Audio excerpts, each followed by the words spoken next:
नमस्कार। जगतगुरु भगवान श्री कृष्ण जी के चरणों में कृतज्ञता पूर्वक वंदन करता हूँ। सनातन संस्था एवं हिंदू जनजागृति समिति द्वारा आयोजित धर्म संवाद इस विशेष कार्यक्रम में मैं गुरुराज प्रभु आप सभी का हार्दिक स्वागत करता हूँ। सभी को प्रणाम। इस धर्म संवाद में हम धर्म अध्यात्म से संबंधित विविध विषयों पर संवाद करते आ रहे हैं और आज हम गुरु पूर्णिमा के उपलक्ष्य में गुरु, गुरुकुल तथा गुरु शिष्य परंपरा के विषय में चर्चा करेंगे।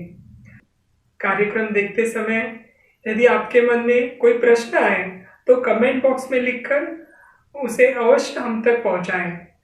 प्रश्न के साथ आप अपना नाम और राज्य का नाम और यथासंभव आपका संपर्क सूत्र भी अवश्य लिखें। हम आपकी शंकाओं का समाधान करने का यथासंभव प्रयास करेंगे। आज के इस धर्म संवाद में हमें मार्गदर्शन करने के लिए हमारे साथ पूजनीय नीलेश सिंह जी उपस्थित हैं। हम सभी का सौभाग्य है कि आप आज हमें मार्गदर्शन करेंगे। हम पूजनीय नीलेश सिंह जी का स्वागत करते हैं। पूजनीय नीलेश सिंह जी, आप समुद्री जहाज निर्मित क्षेत्र के अभियंता हैं। आपने सनातन संस्था के मार्गदर्शन में साधना कर संत पद प्राप्त किया है, अर्थात आप आध्यात्मिक क्षेत्र के अधिकारी संत हैं। विगत 21 वर्षों से आप पूर्णकालीन रूप से हिंदू धर्म के प्रचार प्रसार का कार्य कर रहे हैं और इस कार्य हेतु निरंतर प्रवास में रहते हैं। आपके पास आध्यात्मिक और सामाजिक इन दोनों क्षेत्रों का अनुभव है। हमारा सौभाग्य है आज आपका मार्गदर्शन हम सभी को मिलने वाला है। गुरु पूर्णिमा के पावन अवसर पर गुरु शिष्य परंपरा इस विषय पर आज का यह धर्म संवाद हमने आयोजित किया है। हम जानते हैं हिंदू संस्कृति में गुरु शिष्य परंपरा अति प्राचीन है। देवताओं के भी बृहस्पति गुरु थे। प्रभु श्री राम और भगवान श्री कृष्ण रूप में प्रत्यक्ष भगवान ने अवतार लिया, तब भी वे गृह में रहे और अध्ययन किया। प्राचीन काल में योद्धा अथवा राजा, इनसे भी वरिष्ठ स्थान धर्मगुरु का हुआ करता था। धर्मगुरु राजकाज में धर्म की दृष्टि से राजाओं को मार्गदर्शन करते थे। राजा एवं प्रजा के व्यापक हित का विचार करते थे। पहले तो कुल के भी कुलगुरु हुआ करते थे। ऐसी श्रेष्ठ गुरु परंपरा और उसके अंतर्गत चल रहे गुरुकुल अंग्रेजों ने कानून बनाकर बंद करवाए और वर्तमान में ऐसी शिक्षा व्यवस्था प्रारंभ की जिससे हम अपनी प्राचीन गुरु परंपरा को भूल गए और आज उस गुरु परंपरा को सभी को बोध हो, इसलिए हम इस गुरु शिष्य परंपरा इस विषय पर यह विशेष धर्म संवाद करने वाले हैं। कल गुरु पूर्णिमा का महोत्सव है और इसी उपलक्ष्य में हम इस परंपरा का गौरव अनुभव कर से आदर्श शिष्य बनने का प्रयास कर सकते हैं। सर्वप्रथम आज का पहला प्रश्न हम पूजनीय नीलेश जी से पूछेंगे कि भारत की गुरु शिष्य परंपरा यह विश्व की सर्वोच्च उपलब्धि रही है। कृपया इस परंपरा के संदर्भ में आप हमारे दर्शकों को सबसे पहले अवगत कराएं। भारतीय संस्कृति में गुरु शिष्य परंपरा के अंतर्गत गुरु अपने शिष्य को ज्ञान, शिक्षा इत्यादि देता है अथवा कोई विद्या सिखाता है। बाद में वही शिष्य अपनी विद्या के द्वारा उचित योग्यता प्राप्त करते हुए गुरु के रूप में दूसरों को शिक्षा देता है। आश्रमों में गुरु शिष्य परंपरा का निर्वाह निरंतर होता रहता है और ये परंपरा सनातन धर्म की सभी धाराओं में मिलती है। भारतीय संस्कृति में गुरु का बहुत महत्व है। कहीं गुरु को ब्रह्मा, विष्णु, महेश कहा गया है तो कहीं गोविंद कहा गया है। सिख इस शब्द भी संस्कृत के शिष्य से व्युत्पन्न है। अब गुरु इस शब्द का अर्थ थोड़ा समझ लेने का प्रयास करेंगे। गु ये जो शब्द है इसका अर्थ है अंधकार यानी अज्ञान, और रू शब्द का अर्थ है प्रकाश यानी ज्ञान। अज्ञान को नष्ट करने वाला जो ब्रह्म रूप प्रकाश है वही गुरु है। भारतीय संस्कृति में गुरु को सर्वाधिक सम्मानित स्थान प्राप्त है। भारतीय इतिहास में गुरु की भूमिका शिष्य को आत्मज्ञान प्राप्त करवाकर देने के साथ समाज को सुधार की ओर ले जाने वाले मार्गदर्शक के रूप में तथा क्रांति को दिशा दिखाने वाली भी रही है। भारतीय संस्कृति में गुरु का स्थान ईश्वर से भी ऊपर माना गया है। गुरुर् ब्रह्मा गुरुर्विष्णु गुरुर्देवो महेश्वरः, गुरु साक्षात परब्रह्म तस्मै श्री गुरवे नमः, ऐसे कहा जाता है। प्राचीन काल में गुरु और शिष्य के संबंधों का आधार था गुरु का ज्ञान, मौलिकता और नैतिक बल, उनका शिष्यों के प्रति स्नेह भाव तथा ज्ञान बांटने का निस्वार्थ भाव। शिष्य में गुरु के प्रति पूर्ण श्रद्धा, गुरु की क्षमता में पूर्ण विश्वास तथा गुरु के प्रति संपूर्ण समर्पण एवं आज्ञाकारिता होती थी। अनुशासन शिष्य का सबसे महत्वपूर्ण गुण माना गया है। आचार्य चाणक्य ने एक आदर्श विद्यार्थी या शिष्य इसके गुण किस प्रकार से बताए हुए हैं। उन्होंने कहा, काक चेष्टा बको ध्यानम श्वान निद्रा तथैव च, अल्पहारी गृहत्यागी विद्यार्थी पंचलक्षणम। इसका अर्थ यह है, शिष्य कौवे के समान चतुर, बगुले के समान ध्यान करने वाला, श्वान तथा कुत्ते के समान सावधान निद्रा लेने वाला, अल्पाहारी तथा भोग विलास में रुचि न रखने वाला, सांसारिक भौतिक संसाधनों से दूरी रखने वाला, इस प्रकार 5 लक्षणों से युक्त होना चाहिए। गुरु और शिष्य का नाता केवल शाब्दिक ज्ञान के आदान प्रदान तक ही सीमित नहीं है। गुरु अपने शिष्य के संरक्षक के रूप में भी कार्य करते हैं। शिष्य का भाव रहता है कि गुरु उसका कभी अहित सोच भी नहीं सकते। यही विश्वास जो है वो गुरु के प्रति उसकी अगाध श्रद्धा और समर्पण का कारण रहता है। गीता में भगवान श्री कृष्ण जी ने गुरु शिष्य परंपरा को परंपरा प्राप्तम योग ऐसा बताया हुआ है।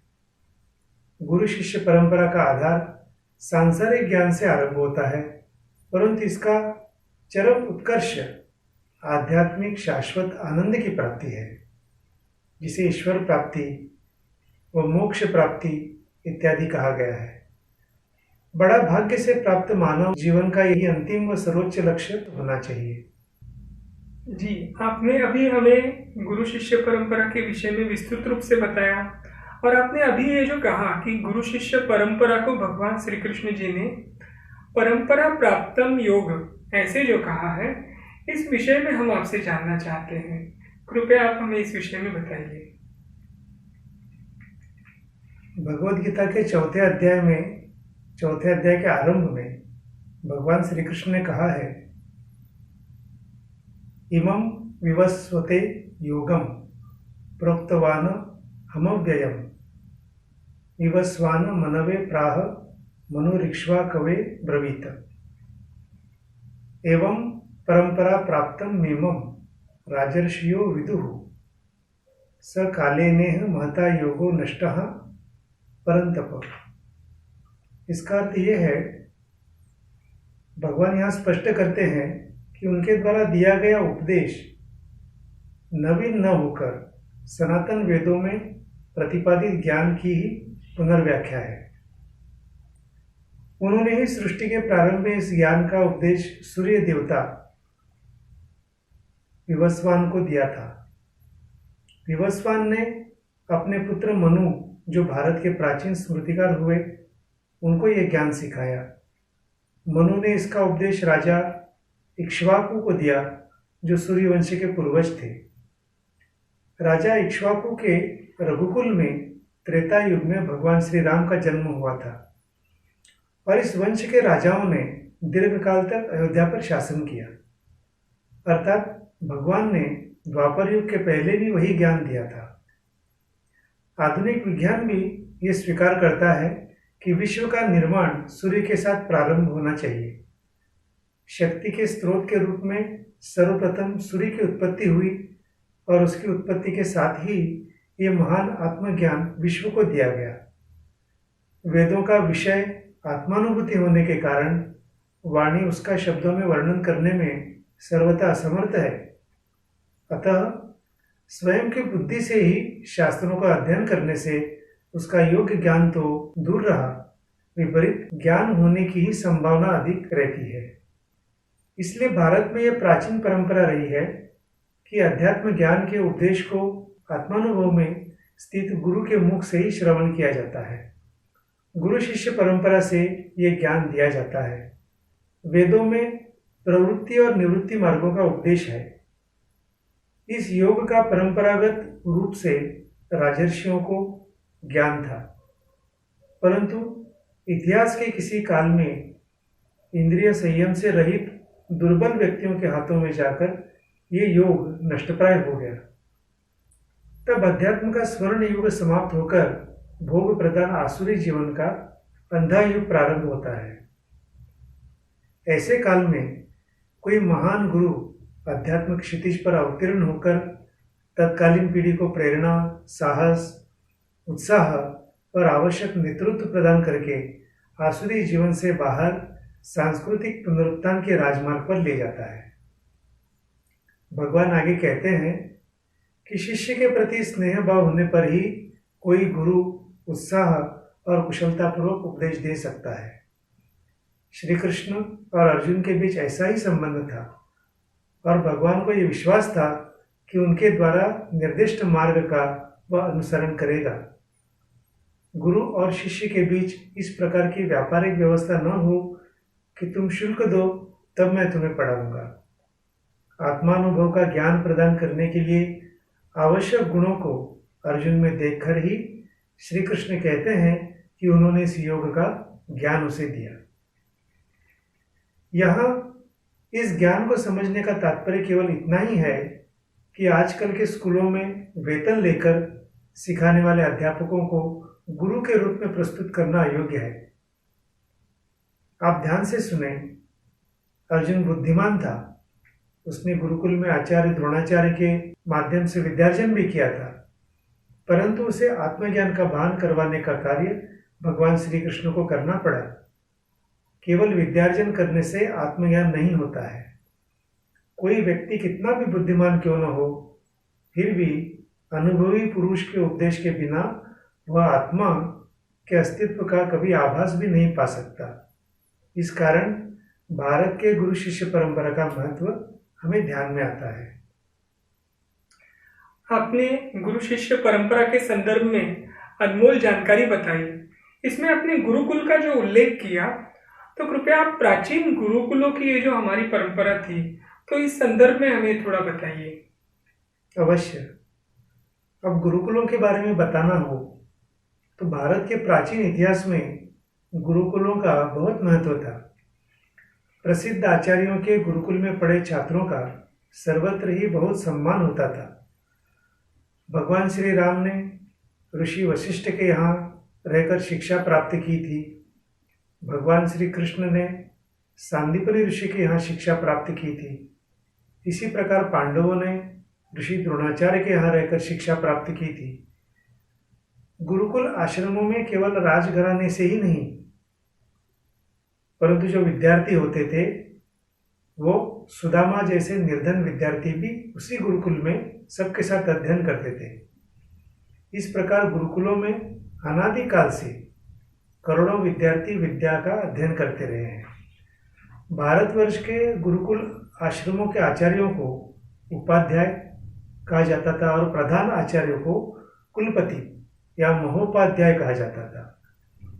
रामायण काल में ऋषि वशिष्ठ का आश्रम बड़ा था, जहाँ राजा दिलीप तपस्या करने गए थे, जहाँ विश्वामित्र को ब्रह्मत्व प्राप्त हुआ था। इसी प्रकार का एक और प्रसिद्ध आश्रम प्रयाग में भरद्वाज मुनि का भी है।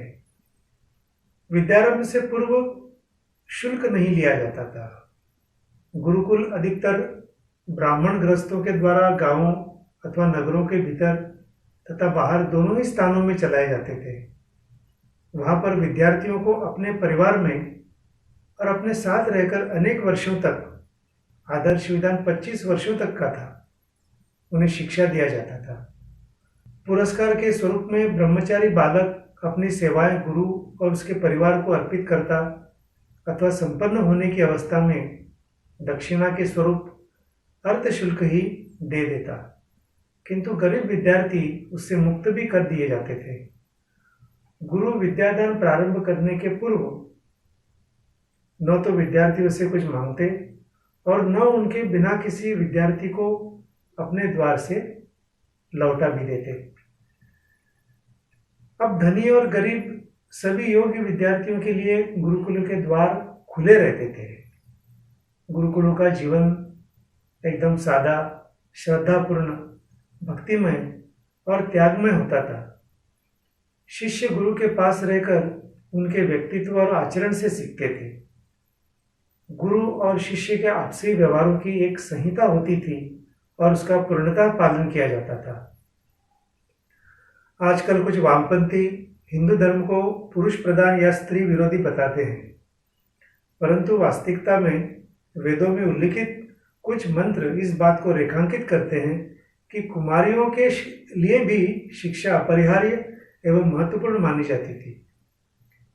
स्त्रियों को लौकिक एवं आध्यात्मिक दोनों प्रकार की शिक्षाएं दी जाती थी। सह शिक्षा को बुरा नहीं समझा जाता था। गोबिल गृहसूत्र में कहा गया है कि अशिक्षित पत्नी यज्ञ करने में समर्थ नहीं होती थी।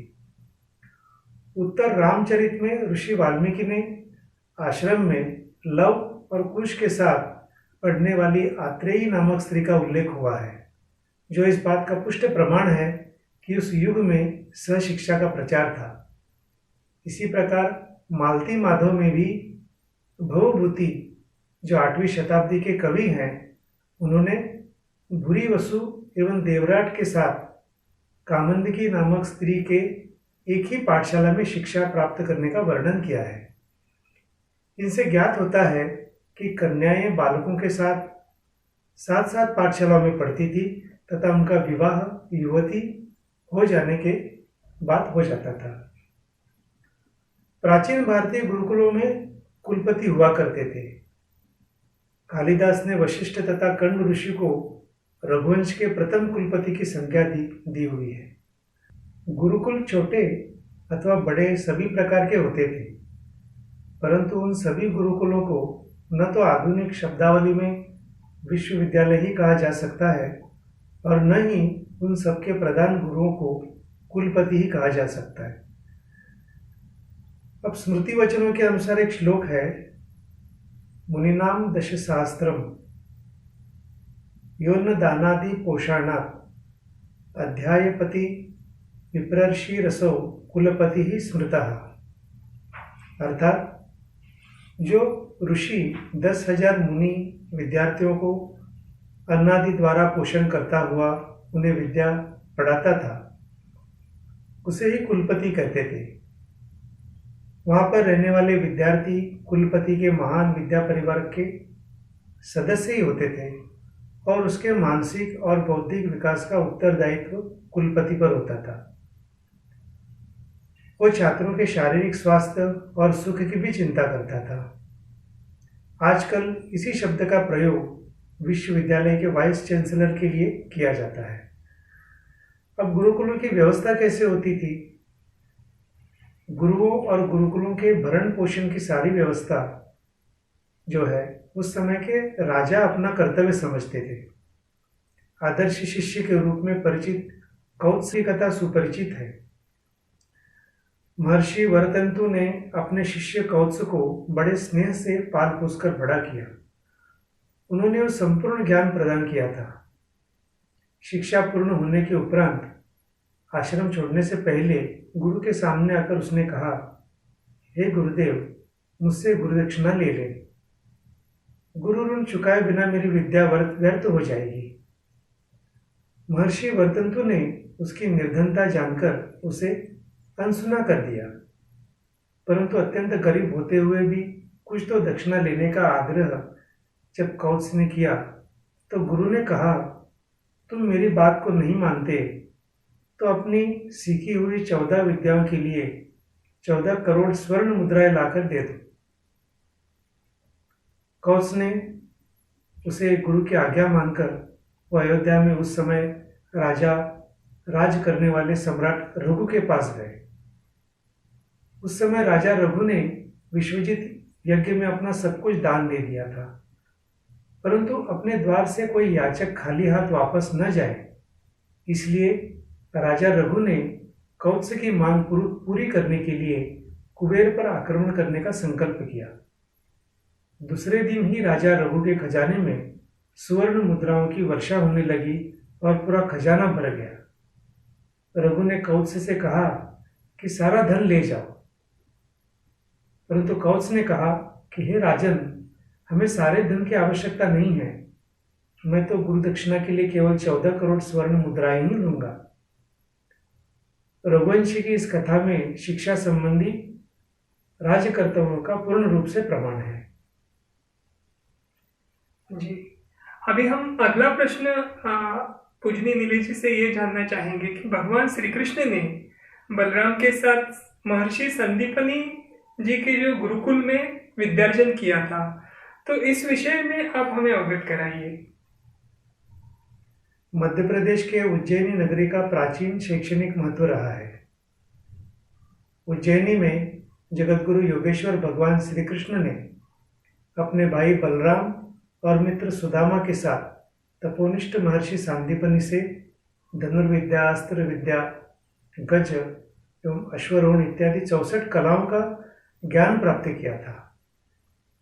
उन्होंने संपूर्ण शिक्षा 126 दिन में ही प्राप्त कर ली थी। महर्षि सांदीपनि का गुरुकुल उनके सुयोग्य शिष्य श्री कृष्ण के कारण गुरु शिष्य परंपरा के रूप में विख्यात रहा है। यही इसका महत्व है। पूजनी नीले जी, इसका क्या कारण है कि श्री कृष्ण के विषय में कृष्ण वंदे जगत गुरु ऐसा कहा जाता है? ये हम आपसे जानना चाहते हैं। भगवान श्री कृष्ण का नाम लेते ही मन आदर से तथा आनंद से भर जाता है। भगवान श्री कृष्ण के प्रति मन में अत्यधिक आदर क्यों होता है? क्या उनके सौंदर्य के कारण है, रासलीला के कारण है, या बचपन से उन्होंने किए हुए अनेक चमत्कारों के कारण से है, सर्वज्ञता के कारण से है, या भगवान विष्णु का 16 कलाओं का पूर्णावतार होने के कारण से है? ऐसा नहीं है। भगवद गीता के द्वारा उन्होंने दिए दिव्य ज्ञान के कारण से है। वस्तुतः इस ज्ञान के लिए दिव्य, अलौकिक, अद्भुत ये शब्द भी पूरे नहीं पड़ते हैं। शब्दों में अभिव्यक्ति को सीमा रहते हुए भी विलक्षण शब्द रचना से भगवान श्री कृष्ण के द्वारा आत्मा, ईश्वर, ब्रह्म आदि अनेक विषय सुस्पष्ट तथा अच्छे से समझाए जाना, ये एक अद्भुत घटना है। केवल 700 श्लोकों की भगवद गीता में 574 श्लोक भगवान श्री कृष्ण के हैं। वस्तुतः शब्दों में व्यक्त करने की क्षमता सीमित होती है।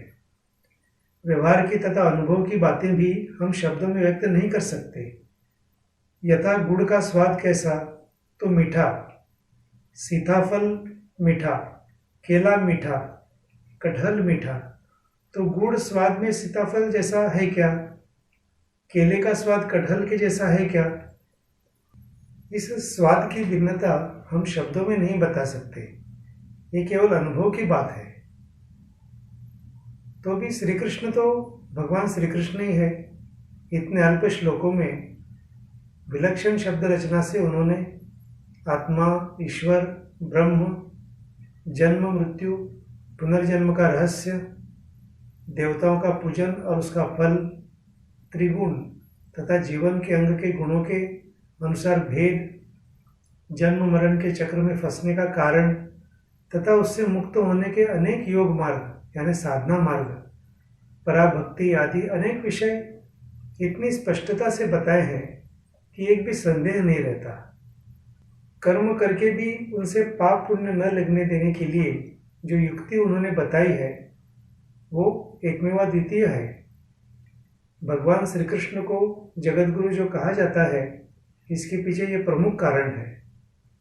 संत एकनाथ महाराज जी ने भगवान श्री कृष्ण का वर्णन जगत गुरु के रूप में करते हुए कहा है, श्री कृष्ण ने धर्म मर्यादाओं का उल्लंघन कर धर्म का विस्तार किया। ईश्वर के अवतारों में से भगवान श्री कृष्ण परिपूर्ण अवतार है। गोपियों को भक्ति रस का अमृतपान करवाने वाले भगवान श्री कृष्ण ने अधर्मी कंस, शिशुपाल आदि का वध भी किया है। गुरु श्री कृष्ण ने शिष्य अर्जुन को न केवल मोक्ष प्राप्ति के लिए धर्म सिखाया, अपितु धर्म रक्षा के लिए अधर्मियों से लड़ना चाहिए, एक क्षात्र धर्म भी सिखाया। शिष्य को मोक्ष प्राप्ति के लिए साधना बताने वाले अनेक गुरु होते हैं, परंतु राष्ट्र एवं धर्म रक्षा काल के अनुसार आवश्यक साधना है, ऐसी सीख देने वाले गुरु गिने चुने ही हैं। जी पूजनीय जी, अभी जैसे श्री कृष्ण और अर्जुन के विषय में आपने एक हम आपसे बात जानना चाहते हैं कि शिष्य रूपी ये जो अर्जुन था, उसका भगवान श्री कृष्ण के प्रति भाव कैसा था, इस विषय में आप हम सभी को मार्गदर्शन करिए। विश्व रूप दर्शन योग अध्याय में अर्जुन विश्व रूप दर्शन के पश्चात श्री कृष्ण जी से कहते हैं कि मैं आपके चरणों में सिर झुकाकर प्रणाम करता हूँ और आपसे प्रार्थना करता हूँ कि जिस प्रकार पिता पुत्र के, मित्र मित्र के, प्रेमी प्रियतमा के व्यवहार को सहन करता है, वैसे ही आप मेरे व्यवहार को सहन करें। गुरु में असीम श्रद्धा का भाव उत्पन्न होने के उपरांत ही शिष्य का विस्तार संभव होता है। स्वयं को गुरु से श्रेष्ठ मानने वाले, उनका निरादर करने वाले शिष्य दर दर की ठोकरें खाते हैं। सद्गुरु मनुष्य को एक नई दृष्टि प्रदान करते हैं, जिससे हमें घटनाओं को उचित परिप्रेक्ष्य में देखना आ जाए। गुरु केवल कृपा ही नहीं करते, अपितु अपने अंतःकरण से कर्तापन का अहंकार नष्ट कर देते हैं। वे हमें ऐसा उपाय बताते हैं जिसके माध्यम से हम अपने इष्ट को प्राप्त कर सकें। जी, जैसे अभी अर्जुन के विषय में हम और एक बात आपसे जानना चाहेंगे कि अर्जुन वीर योद्धा होने पर भी भगवान श्री कृष्ण उसको उसकी असमर्थता का भान करवा कर दे रहे थे। इस विषय में आप हमें कुछ बताइए। अर्जुन वीर योद्धा तो था, पर भगवान श्री कृष्ण का शिष्य भी था। गुरु अपने शिष्य की उन्नति के लिए उसका अहंकार हटाकर उसे नई दृष्टि देते हैं। ऐसे प्रसंग समय समय पर महाभारत में मिलते हैं। उसमें एक प्रसंग यह है, अर्जुन और कर्ण के बीच जब युद्ध हो रहा था, दोनों ही योद्धा पूरी शक्ति से लड़ रहे थे। अर्जुन के बाण से कर्ण के रथ पर जब वो बाण लगते थे तो उसका जो रथ था वो 20-25 हाथ पीछे खिसक जाता था, जबकि कर्ण के प्रहारों से अर्जुन का रथ थोड़ा सा ही पीछे खिसकता था। जब कर्ण का बाण अर्जुन के रथ पर लगता तो श्री कृष्ण कर्ण की प्रशंसा करते थे, किंतु अर्जुन के प्रहारों पर वे चुप रहते थे। श्री कृष्ण के मुख से कर्ण की प्रशंसा सुनकर अर्जुन से रहा नहीं गया। उसने श्री कृष्ण से पूछा कि हे केशव, जब मेरे बाण कर्ण के रथ पर लगते हैं तो उसका रथ बहुत पीछे खिसक जाता है, जबकि उसके बाणों से मेरा रथ तो थोड़ा सा ही खिसकता है। मेरे बाणों की तुलना में कर्ण के बाण दुर्बल है, फिर भी आप उसकी प्रशंसा क्यों कर रहे हैं? तो भगवान श्री कृष्ण ने उत्तर दिया कि तुम्हारे रथ पर मैं स्वयं बैठा हूं। ऊपर ध्वजा पर श्री हनुमान जी विराजित है। रथ के पहियों को स्वयं शेषनाग ने पकड़ रखा है। ये सब होने पर भी कर्ण के प्रहार से ये रथ थोड़ा सा भी पीछे खिसक रहा है, तो इसका अर्थ यही है कि उसके बाण दुर्बल नहीं है।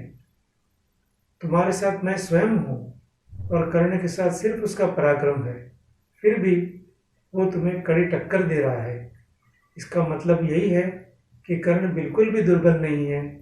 तो ये बातें सुनकर अर्जुन का जो घमंड था, उनका जो अहम था, वो टूट गया। जी, गुरु शिष्य परंपरा के विषय में हम आपसे ये जानना चाहते हैं कि ये जो गुरु शिष्य परंपरा है उसका कार्य केवल शिष्य का उद्धार ही होता है या और भी कुछ होता है, ये आप हमें बताइए।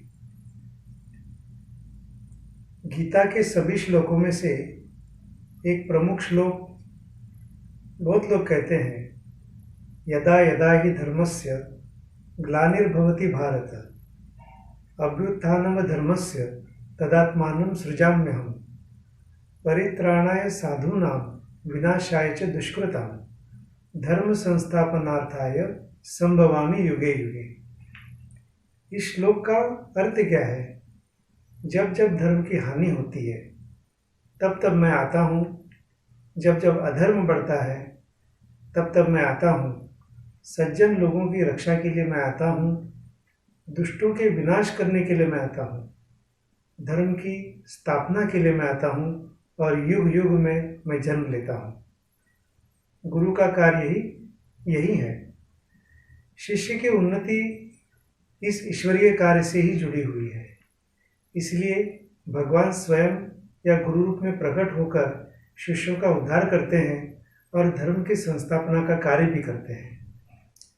ऐसे कई उदाहरण प्राचीन काल में मिलते हैं, फिर वो आर्य चाणक्य और चंद्रगुप्त का हो, समर्थ रामदास स्वामी और छत्रपति शिवाजी महाराज का हो, या आद्य शंकराचार्य जी का हो। तो गुरु का जो कार्य है ये बहुत बड़ा एक महान कार्य है। ठीक, अभी श्री कृष्ण अर्जुन के विषय में एक ये भी था कि श्री कृष्ण और अर्जुन ये सखा भी थे, तो इस विषय में आप क्या कहेंगे? महाभारत में दोनों की मित्रता के कई प्रसंग हैं। भगवान श्री कृष्ण और अर्जुन की भक्ति को सख्य भक्ति के रूप में जाना जाता है।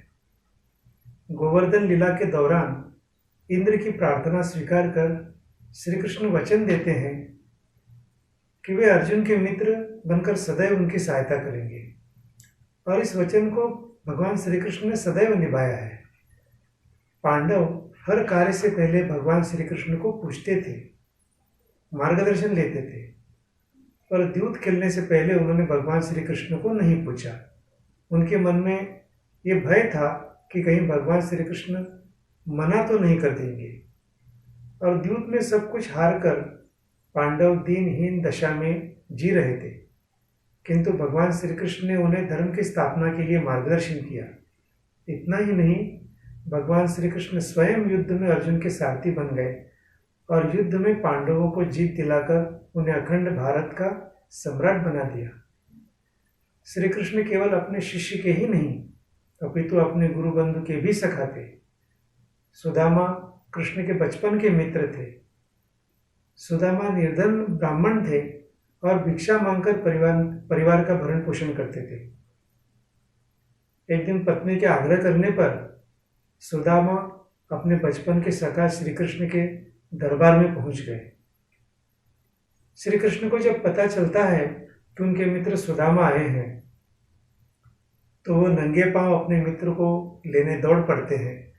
श्री कृष्ण अपने मित्र सुदामा की दीन दशा देखकर रोने लगते हैं। कृष्ण सुदामा को अपने साथ महल में लेके जाते हैं और पटरानियों के साथ सुदामा की सेवा करते हैं। सुदामा द्वारा भेंट में लाए हुए 3 मुट्ठी चावल द्वारकाधीश श्री कृष्ण ऐसे खाते हैं जैसे वो अमृत हो। सुदामा जब श्री कृष्ण से मिलकर वापस लौटते हैं तो अपनी झोपड़ी के स्थान पर द्वारकापुरी जैसा महल पाते हैं। श्री कृष्ण ने बिना बताए ही गरीब मित्र सुदामा को रंक से राजा बना दिया। द्वारकाधीश और निर्धन ब्राह्मण इनके बीच की मित्रता की ये कहानी हमें बहुत कुछ सिखाकर जाती है।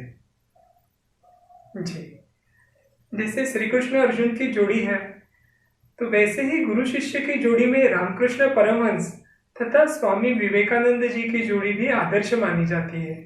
कृपया उनके संदर्भ में भी आप हमें कुछ बताइए। आज 4 जुलाई है, स्वामी विवेकानंद जी के पुण्य स्मरण का दिन है। उनके चरणों में वंदन। सन 1884 में नरेंद्र यानी विवेकानंद जी के पिता श्री विश्वनाथ दत्त की मृत्यु हो गई। घर का भार नरेंद्र पर पड़ा। घर की दशा बहुत खराब थी और अत्यंत गरीबी में ही नरेंद्र बड़े अतिथि सेवी थे। स्वयं भूखे रहकर अतिथि को भोजन कराते, स्वयं बाहर वर्षा में रात भर भीगते रहते और अतिथि को अपने बिस्तर पर सुला देते। रामकृष्ण परमहंस की प्रशंसा सुनकर नरेंद्र उनके पास पहले तो तर्क करने के विचार से गए थे, परंतु परमहंस जी ने देखते ही पहचान लिया कि ये तो वही शिष्य है जिसकी प्रतीक्षा उन्हें कई दिनों से थी। परमहंस जी की कृपा से नरेंद्र को आत्म साक्षात्कार हुआ और वो परमहंस जी के शिष्यों में प्रमुख हो गए। संन्यास लेने के उपरांत उनका नाम विवेकानंद हुआ। उनके जीवन का आदर्श शिष्य के रूप में गुरु भक्ति का पाठ हम समझ लेंगे। स्वामी विवेकानंद अपना जीवन अपने गुरुदेव स्वामी रामकृष्ण परमहंस जी को समर्पित कर चुके थे। गुरुदेव के शरीर त्याग के दिनों में अपने घर और कुटुंब की नाजुक हालत होने के बावजूद भी स्वयं के भोजन की परवाह किए बिना गुरु सेवा में सतत उपस्थित रहे। गुरुदेव का शरीर अत्यंत रुग्ण हो गया था। कैंसर के कारण गले में से थूक, रक्त, कफ आदि निकलता था। इन सब की सफाई वे बड़े ध्यान से करते थे। एक बार किसी ने गुरुदेव जी की सेवा में घृणा और लापरवाही दिखाई तथा घृणा से नाक भौहें सिकोड़ी। यह देखकर विवेकानंद जी को गुस्सा आ गया। उस गुरु भाई को पाठ पढ़ाते हुए और गुरुदेव की प्रत्येक वस्तु के प्रति प्रेम दर्शाते हुए उनके बिस्तर के पास रक्त, कफ आदि से भरी थूकदानी उठाकर पूरी पी गए। गुरु के प्रति ऐसी अनन्य भक्ति और निष्ठा के प्रताप से ही वे अपने गुरु के शरीर और उनके दिव्यतम आदर्शों की उत्तम सेवा कर सके। गुरुदेव को वे समझ सके, स्वयं के अस्तित्व को गुरुदेव के स्वरूप में विलीन कर सके, समग्र विश्व में भारत के अमूल्य आध्यात्मिक खजाने की सुगंध फैला सके। उनके इस महान गुरु भक्ति, गुरु सेवा और गुरु के प्रति अनन्य निष्ठा को प्रणाम करते हैं। गुरु शिष्य की परंपरा के संदर्भ में जितना कहा जाए उतना कम ही है। ऐसा कहा जाता है कि पृथ्वी की सारी भूमि को कागज बना लिया जाए और सातों समुद्र की स्याही बनाकर भी गुरु के संदर्भ में लिखें तो वो पूर्ण नहीं होगा। इसीलिए आज हम उन गुरु चरणों में लीन होकर गुरु के चरणों में वंदन करेंगे। दर्शकों, आज के इस विशेष धर्म संवाद में हमने गुरु शिष्य परंपरा और गुरुकुल के विषय में विस्तार से जानकर लिया। पूजनीय नीलेश जी ने आज हमें यह विस्तृत रूप से मार्गदर्शन किया, इसके लिए हम आपके आभारी हैं। दर्शकों, कल रविवार आषाढ़ पूर्णिमा कलयुग वर्ष 5122 अर्थात 5 जुलाई 2020 इस दिन गुरु पूर्णिमा महोत्सव का दिन है। गुरु पूर्णिमा पर 1 सहस्र गुना सक्रिय रहने वाले गुरु तत्व का लाभ सभी को हो, इसलिए ऑनलाइन गुरु पूर्णिमा महोत्सव का आयोजन किया है। इस गुरु पूर्णिमा महोत्सव के आयोजन में सर्वप्रथम गुरु पूजन होने वाला है। इसमें श्री व्यास पूजा तथा परम पूज्य भक्तराज महाराज जी के प्रतिमा पूजन होगा। इस पूजन के पश्चात परात्पर गुरु डॉक्टर आठवले जी इनके द्वारा साधना संबंधी किए हुए मार्गदर्शन के संग्रहित वीडियो दिखाई जाएगी। इस साधना संबंधी मार्गदर्शन के पश्चात आपातकाल में हिंदुओं का कर्तव्य तथा धर्माधिष्ठित हिंदू राष्ट्र की स्थापना की दिशा, इस विषय पर मार्गदर्शन होगा। इस ऑनलाइन गुरु पूर्णिमा का लाभ लेने के लिए आप सभी www.sanatan.org/en/गुरु पूर्णिमा इस लिंक के द्वारा आप यह गुरु पूर्णिमा देख सकते हैं। इस गुरु पूर्णिमा का आयोजन हिंदी, अंग्रेजी, गुजराती, मराठी, कन्नड़, तमिल, तेलुगु, मलयालम, बांग्ला, पंजाबी तथा उड़िया इन 11 भाषाओं में होने वाला है। तो कल शाम 7 बजे इस आयोजन को अवश्य आप देखें और ऑनलाइन सत्संग नियमित रूप से प्राप्त करने के लिए हमारे YouTube चैनल को सब्सक्राइब करें। इसके लिए www.youtube.com/हिंदू जागृति पर जाकर वहां वीडियो के नीचे सब्सक्राइब पर तथा उसके साथ के घंटी के चित्र पर क्लिक करें। आप सभी को धन्यवाद। इसी के साथ हम आज के धर्म संवाद को यहीं पर विराम देते हैं। आज के इस कार्यक्रम संबंधी आपके कुछ सुझाव हो तो वो भी अवश्य फेसबुक के कमेंट में लिखें। कल गुरु पूर्णिमा के विशेष ऑनलाइन कार्यक्रम में परिवार के साथ जुड़कर गुरु कृपा के पात्र बने। भगवान श्री कृष्ण जी के असीम कृपा से आज यह विशेष धर्म संवाद संपन्न हुआ, ऐसे मैं घोषित करता हूँ। नमस्कार।